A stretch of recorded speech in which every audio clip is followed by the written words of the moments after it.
আসসালামু আলাইকুম প্রিয় দর্শক শ্রোতা, যে যেখান থেকে আমার ভিডিওটা দেখতেছেন। আজকে আসছি ধান কাটার জন্য। দয়া করেন, ধান টান কাটার অভ্যাস নাই, তবে আজকে কাটবো ইনশাল্লাহ। চিন্তা করছি একা 1 বিঘা আজকে একাই কাইটা সাবার করে দিব ইনশাল্লাহ। ভিডিওটা জুড়ে সাথে থাকেন, দেখতে পাবেন।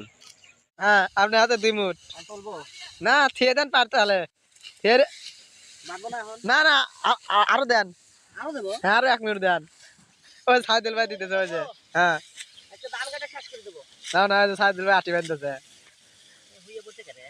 হুইয়া পড়ছে, আপনি হুইয়া পড়েন না জানি। হ্যাঁ, এখন বেঁধে আলা দেন।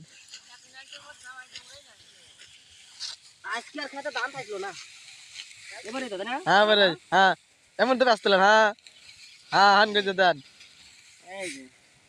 ভিডিওটার সম্পূর্ণ কথোপকথন হয়েছে আমাদের সিরাজগঞ্জের উল্লাপাড়া ভাষায়, আমাদের আঞ্চলিক ভাষা, আমাদের মাতৃভাষা। এটা বাংলা ভাষা আলহামদুলিল্লাহ।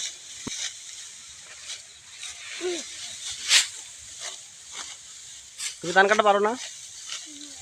ধান কাটা শেখো, ওদের কাছ থেকে শেখো আজকে। আমিও শিখি, তুমিও শেখো।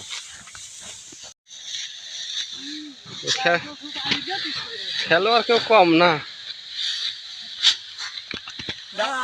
হ্যাঁ প্রিয় ভাই, এটাই রিজিক। হ্যাঁ, এইটাই রিজিক। আমার হাতে যে দেখতে পাচ্ছেন, এটাই রিজিক। একটা ধান চারা ফেলানো থেকে শুরু করে ধান মারাই করে ঘরে তোলা পর্যন্ত যে কি পরিমাণ একটা কৃষকের কষ্ট হয়, যে কৃষকটা সেটা করে সেই জানে। আর আমরা কত মানুষ আছি যারা এই রিজিকটা নষ্ট করি অযথাই, কোনো প্রয়োজন নাই, তারপরেও নষ্ট করি, আসলে বুঝি না। একটা রিজিক বানাইতে কত হাজার ফেরেশতা লাগে, সেটা একটা হাদিসে আছে। আর আমরা রিজিক নষ্ট করি, খাবার নষ্ট করি। সৌদি আরবে দেখেছি তারা প্রচুর খাবার নষ্ট করে, বিশ্বের ভিতর তারাই 1 নম্বর। খাবার নষ্টকারী দেশের মধ্যে তারাই 1 নম্বর। তারা যদি এই ধানটা কাটতো, ধানটা বুনতো, তাহলে হয়তো নষ্ট করতো না।